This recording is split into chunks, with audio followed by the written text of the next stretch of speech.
반복적인 작업이라든지 많이 쓰게 되면 거의 회전근개 파열이 온다고 보시면 돼요. 통증이 심해서 수면 장애까지 올 수 있는 질환이고요.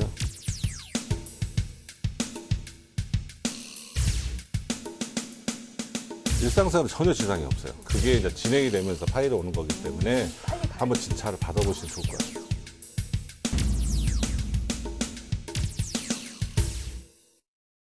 안녕하세요. 쉽게 풀어가는 건강 토크닥터 토닥 아나운서 김문정입니다. 우리 몸에서 활동성이 가장 높은 곳 중에 하나가 바로 어깨인데요. 그래서일까요? 최근 어깨 관련 질환으로 고통을 호소하시는 분들이 참 많습니다. 오늘은 그중에서도 회전근개 파열에 대해서 정형외과 전문의 박석균 원장님과 함께 알아보겠습니다. 원장님 안녕하세요. 안녕하세요. 정형외과 전문의 박석균입니다. 어깨 관련 질환 중에서 가장 많은 질병 중에 하나가 회전근개 파열인데요. 오늘 그 증상과 원인 및 물론 치료법과 예방법에 대해서 자세히 설명해 드리겠습니다.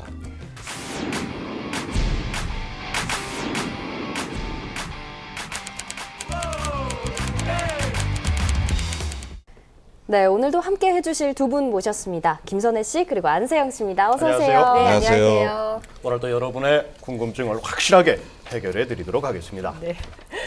저 지난주부터 되게 어려워요. 처음 듣는 질병들을 가지고 그래요. 맞아. 나와가지고 기존 많이 듣던 것들은 사실은 예방법도 어디서 들어보고 또 이렇게 마음의 준비라는 걸 하잖아요, 사실은. 맞아요. 네, 그래서 좀 덜 불안한데 처음 듣는 질환은 굉장히 딱 듣는 순간 불안하거든요. 오늘 불안증을 좀 해결을 좀 잘해 주셔야 될 것 같아요. 네, 이렇게 회전근개 파열이라는 말 자체가 굉장히 생소한데요.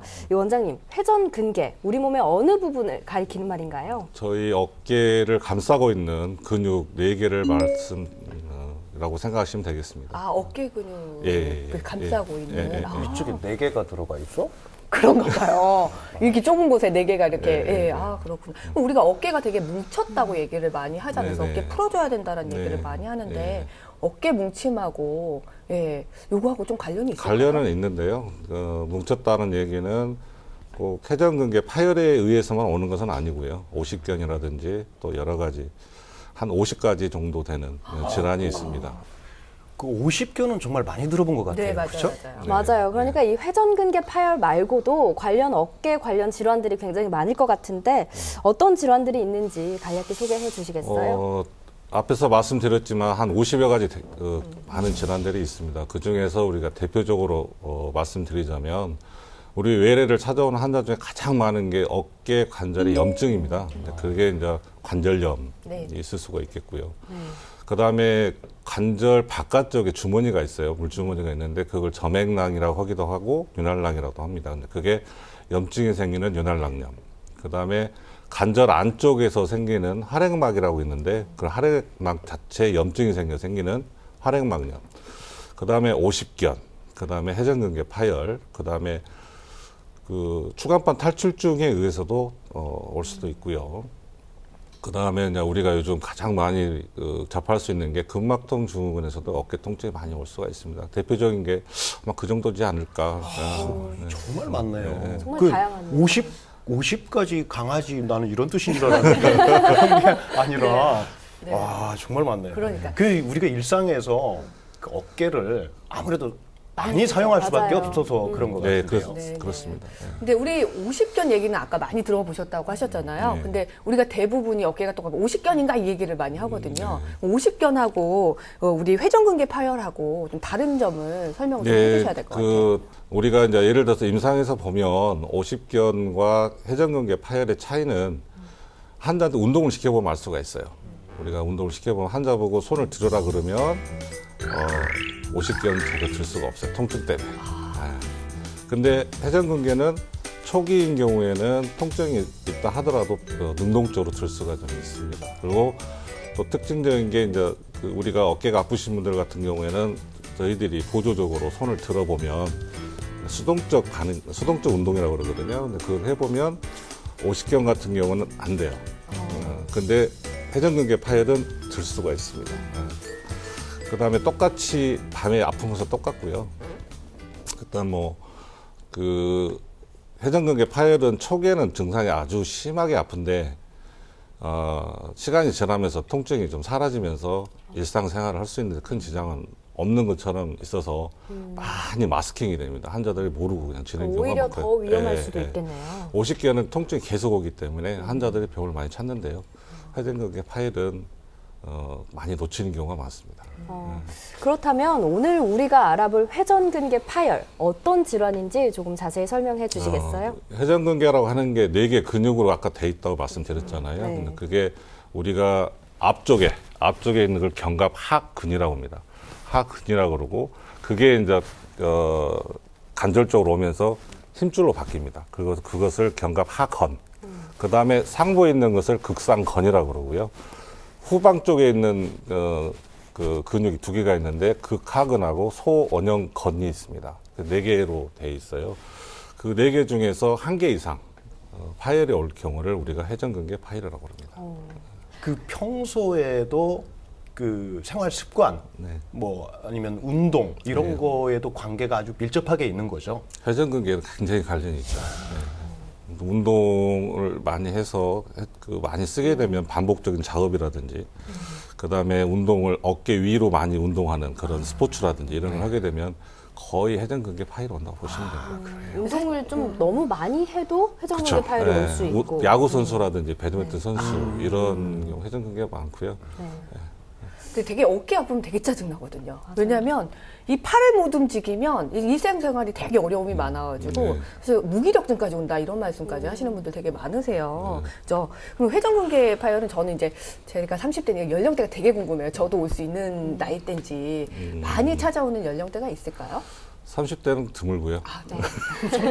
30대는 30견, 40대는 40견 뭐 이렇게 아 이건 아니군요. 그거 아니죠. 예, 아니고요. 죄송합니다. 예, 그리고 이게 지금 체계에 따라서는 뭐 40대 이상, 뭐 50대 이상 그렇게 얘기를 하는데요. 근데 저 임상에서 보면 40대에서 50대 이상에서 많이 오는 걸로 돼 있고 그게 오는 이유가 이제 나이를 먹게 되면 그 근육 자체가 퇴행성 변화가 일어나요. 그러면서 자연스럽게 파열이 되는 그게 제일 많은 원인 중에 하나가 되겠습니다. 그런데 이쯤에서 좀 궁금한 게요. 우리가 일상생활에서 어떤 증상을 보일 때 이 회전근개 파열 의심해 볼 수 있나요? 우리가 이제 회전근개 파열이라고 의심할 수 있는 그 증상은 가장 흔한 증상이 어깨 통증입니다. 어깨 통증이 앞쪽과 옆쪽 또 드물게는 뒤쪽도 많이 오는데요. 제일 앞쪽이 많이 옵니다. 앞쪽이 많이 와서 그게 가장 많고 그 증상이 있으면서 어깨 결림, 그다음에 소리가 난다든지 아니면은 그 증상이 진행이 돼서 근육이 약화되는 그런 증상이 가장 많고요. 그다음에 이 회전근개 파열은 서 있을 때는 통증이 덜해요. 누워 있으면 통증이 심하고 또 아픈 쪽으로 자게 되면 통증이 심해서 수면 장애까지 올 수 있는 질환이고요. 삐걱거리는 소리가 난다든지 아니면은 근력이 약해져서 그 근육이 감소되는 근육량이 감소되는 그런 현상이 나타날 수가 있고요. 그 다음에 우리가 서 있을 때는 통증이 감소되는데 누워 있을 때 그쪽으로 통증이 심해서 잠을 자기가 불편해서 수면 장애 오는 경우가 있고요. 그 다음에 이제 이게 회전근개 파열의 가장 중요한 내용인데요.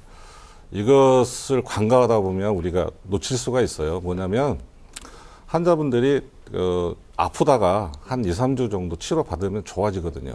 그러면은 병원을 안 오세요.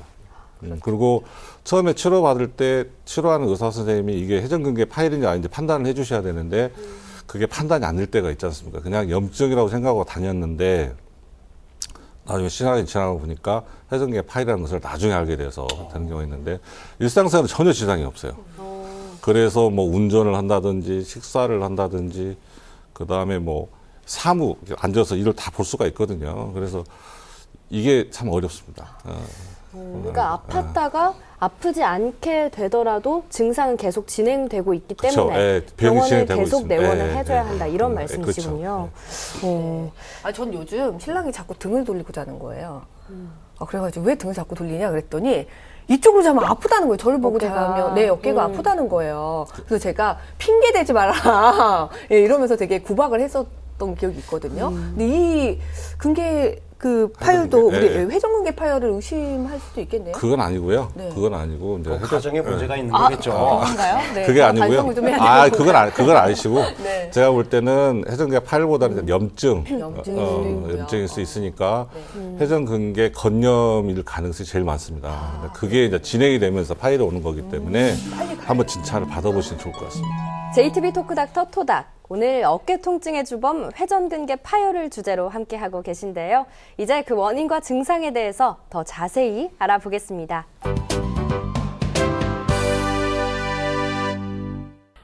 우리 몸 중에서 가장 그 활동성이 많은 관절 중에 하나가 어깨 관절인데요.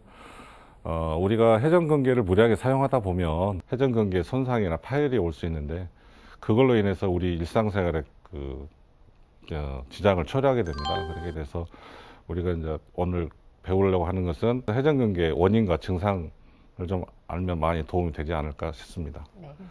회전근개 파열이라고 하는 것은 우리 몸에 있는 그 어깨 근육에 있는 4개 근육 중에서 하나가 파열 이상이 올 때 되는 건데요. 근육을 보시면 정상적인 모양과 그 다음에 충돌증후군, 그 다음에 부분 파열, 완전 파열 이런 형태로 진행하게 되겠습니다. 회전근개 파열의 원인을 보면은 가장 많은 게 보시면은 이 점액낭에 염증이 생겨서 오는 경우가 있고요. 그 다음에 이렇게 견봉에 골극이 생겨서 이게 회전근개를 마모를 시켜서 파열이 되는 경우가 있을 수가 있고요. 그 원인을 보면은 여러 가지가 있지만 크게 이렇게 5가지가 있지만 가장 중요한 것은 2가지로 원인을 나와서 설명할 수가 있어요. 그 내적 요인과 외적 요인 2가지로서 설명할 수가 있는데 회전근개의 퇴행성 변화와 혈액순환의 저하로 인해서 생긴다고 파열이 온다고 그렇게 설명하고 있고요. 그 다음에 외적 요인은 그 골극과 힘줄의 충돌 현상으로 인해서 회전근개 파열이 온다고 되어 있습니다. 증상은 가장 많은 게 그 어깨 앞쪽과 옆쪽 뒤쪽에 국한된 통증이 올 수 있고요. 가만히 있어도 아프고 무거운 물건을 들기도 힘들고 팔을 들 때 통증이 악화되고 높은 선반에서 물건 내리기가 힘들고 용변 볼 때 뒤처리가 힘들고 여자분들 같은 브레이저를 하기가 힘듭니다. 또 밤에 통증이 심해서 잠을 못 자는 경우가 있고요. 아픈 쪽 어깨를 밑으로 하고 자기가 힘듭니다. 그 다음에 팔 들기조차 심한 경우는 팔 들기조차 힘든 경우가 있겠습니다. 아, 증상이 정말 여러 가지구나. 그러니까 의학적 검사상에서는 환자분들이 오면은 대체적으로 앞과 옆이 많이 아프시다 그러고요. 진행이 많이 된 경우는 이렇게 근육이 많이 근육이 많이 감소되어 있는. 근데 눈으로도 실제로 네, 보이네요. 보이는 겁니다. 네. 그 다음에 엑스레이상으로 보시게 되면 이게 정상적인 모양이고 저쪽 골극이 많이 자라 있어서 충돌 증후군 및 그 회전근개 파열을 의심할 수 있는 그림이 되겠습니다. 또 초음파를 이용해서 회전근개 파열을 검사할 수 있고요. 그 다음에 정상적인 그 극상건 모양을 보여준 겁니다. 다음은 회전근개가 부분 파열이 되어 있는 이렇게 시커멓게 보이는 게 지금 파열이 있는 거라고 생각하시면 됩니다. 그 다음에 이제 이것은 이게 MRI고 초음파인데요. 색깔이 다릅니다. 초음파상에서는 시커멓게 보이지만 MRI 상에서는 하얗게 보이는 것이 파열된 부분에 물이 차 있는 겁니다. 그다음에 이것은 완전히 다 끊어져 있는 회전근개가 끊어져 있는 사이에 물이 차 있는 모양을 보이고 있겠습니다. 보셨다시피 회전근개 파열은 실제적으로 우리 임상에서 보면 많이 놓칠 수 있는 그 환자 어떤 이학적 검사를 정확히 하고 그 다음에 치료를 했을 때 한 2, 3주 정도 치료해도 안 되면 꼭 정밀 검사를 해서 확인을 해서 어떤 치료 방향을 결정을 해야 되는 그런 질환입니다. 증상이 정말 많은 것 같아. 맞아요. 그리고 나한테 해당이 되는 증상들도 아주 여러 가지가 노출이 됐어요. 네. 빨리 병원 가보셔야 돼요. 아, 알겠어요. 알겠어요. 지금 겉으로 드러나진 않지만 제가 오늘 자료를 보니까 이렇게 보니까 무서워요. 막 파열된 것도 보이고. 맞아요. 네. 실제로 사진과 MRI 자료들도 보여주시고 또 이제 실제 뭔가 튀어나온 부분들을 저희가 직접 눈으로 확인하게 되니까 좀 더 생생하고 또 하나는 이 파열 이 말이 더욱 무섭게 들립니다. 파열. 어디 대본이 나랑 다른 것 같아. 우리 작가가 나만 대본 이상한 거 저희 아니야? 대본 보고 하는 거 아니에요. 아, 그래? 네, 집중하시면 다 보입니다. 알겠습니다. 네. 알겠습니다. 지금까지 회전근개 파열에 대해서 알아보셨습니다. 네, 네, 감사합니다. 감사합니다. 네, 이 원인과 증상에 대한 전반적인 얘기들을 다 듣고 나니까요. 이 회전근개 파열, 일상생활에 지장을 줄 정도로 정말 위험한 질환이 아닐까 하는 생각이 드는데요. 어떤 치료법과 예방법이 있는지 좀 더 자세하게 알아보도록 하겠습니다. 먼저 치료법을 좀 알고 싶습니다. 가장 네네. 기본적인 치료법에는 어떤 것들이 있을까요? 일단 가장 기본적인 건 약물 치료지 않겠습니까? 그래서 약물 치료를 보통 우리가 소염 진통제하고 근위환제를 사용을 해서 치료를 일단 하고 그 다음에 우리가 물리치료를 같이 합니다. 물리치료를 같이 하고 따뜻하게 해주는 뭐 핫백이라든지 뭐 초음파 치료, 그 다음에 전기 치료 뭐 이런 걸 같이 해볼 수가 있고요. 그 다음에 중요한 게 운동 치료입니다. 운동 치료인데 우리가 뭐 스트레칭 엑서사이즈, 신장 운동이라고 그러는 건데요. 우리가 몸을 풀어주는 운동, 그게 가장 중요하다고 생각하고 있고요. 그게 모든 게 다 되고 통증이 없으난 다음에는 근력 강화 운동을 해서 보강을 해주는 게 일단 가장 일차적인 치료 방법일 것 같습니다. 그러면 통증 정도나 환자마다 조금씩 치료법이 달라질 것 같은데. 네, 이제 크게 말씀을 드리자면 두 가지로 설명을 드릴게요. 왜냐하면 회전근개 파열이 있을 때 일단 뭐 수술을 할 것인지 안 할 것인지 수술적인 방법과 비수술적인 방법으로 나눠서 생각할 수가 있겠습니다. 네, 그렇게 생각하시면 될 것 같아요. 그러면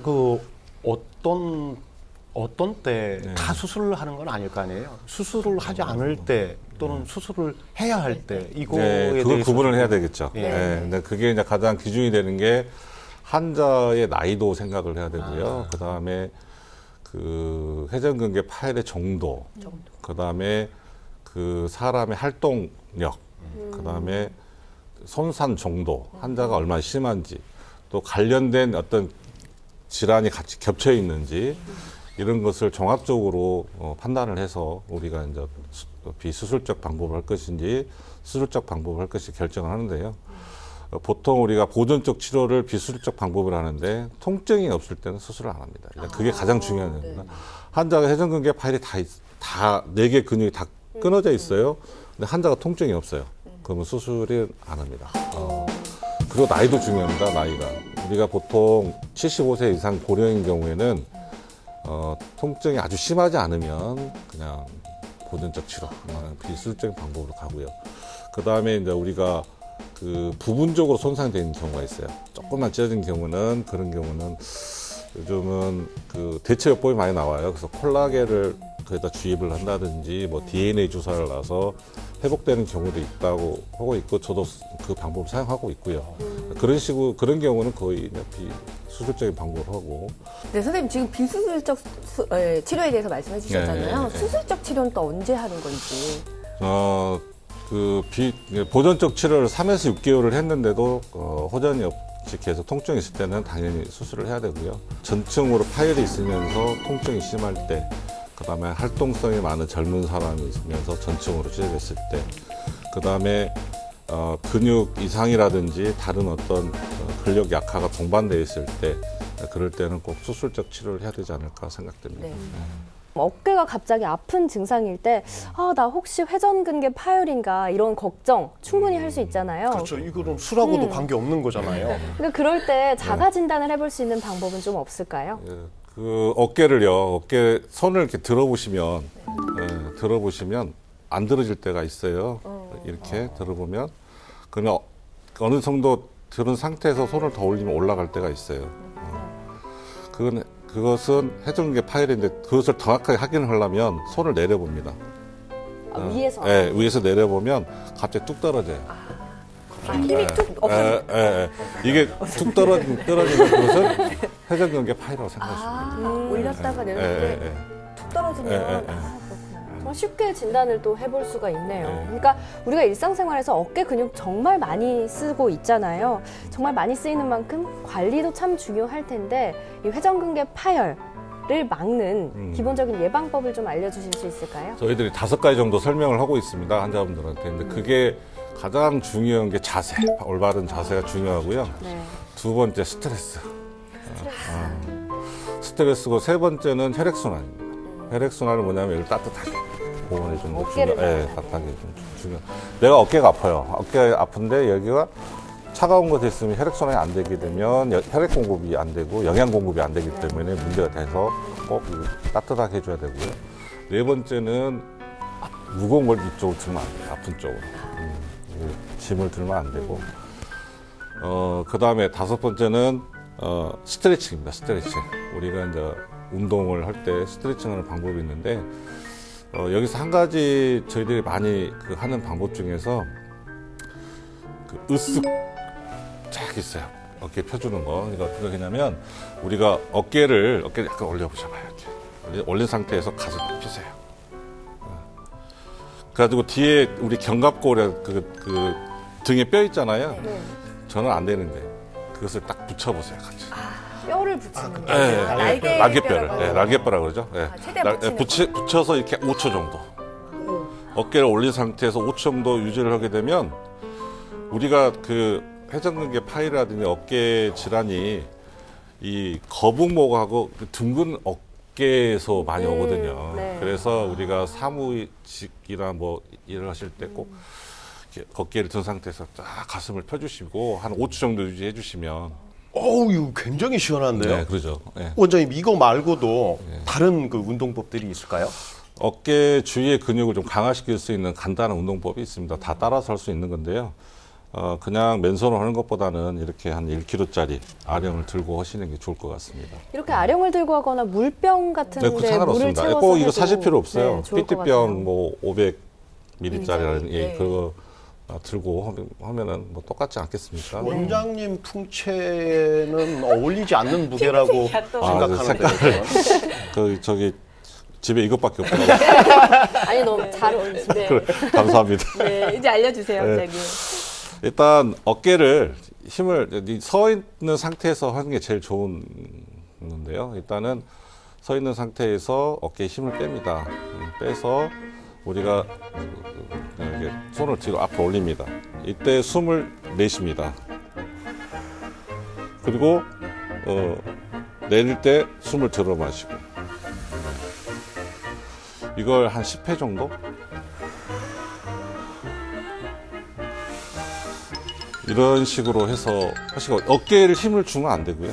편안한 자세. 네. 전 자꾸 어깨에 힘이 들어가가지고. 네, 어깨에 힘을 빼셔야 됩니다. 이 어깨에 힘을 주게 되면 이 승모근이 같이 작용을 하기 때문에 일단 빼시고 뺀 상태에서 이렇게 두셔서 한 3초 정도 드는데 이 높이가 한 눈높이에 맞추면 제일 좋고요. 눈높이까지 올려서 한 3초 정도 유지했다가 또 이게 한 가지 방법이고 그 다음에 이제 옆으로 똑같은 방법입니다. 들어 올릴 때 숨을 내쉬고 내릴 때 숨을 들이쉬고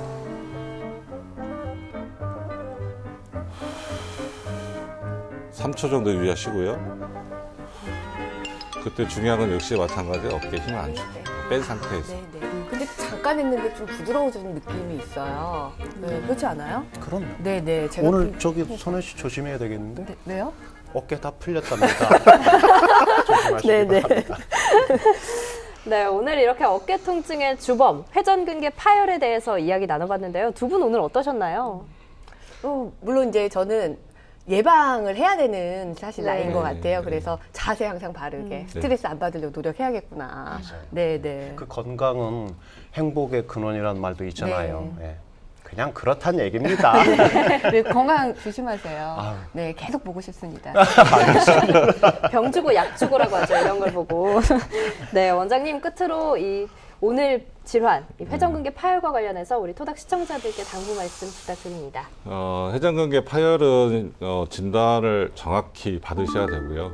그 다음에 우리가 처음에 병원을 찾아갔을 때 그냥 단순하게 염증으로 치료를 하다가 나중에 시간이 지나서 발견된 데가 너무 많아서 어깨에 통증이 있으면 꼭 2, 3주 정도 치료를 해서도 효과가 없으면 전문의를 찾아가셔서 거기에 따르는 검사도 하시고 해가지고 정확한 치료를 받으시기 바랍니다. 알겠습니다. 익숙함에 속아 소중함을 잃지 말자. 이런 말이 있듯이 건강도 건강할 때 지켜야겠죠. 저희 JTB 토닥이 여러분의 건강 언제나 맑음으로 지켜드리겠습니다. 쉽게 풀어가는 건강 토크닥터 토닥. 오늘은 여기까지입니다. 여러분 다음 시간에 뵙겠습니다. 고맙습니다.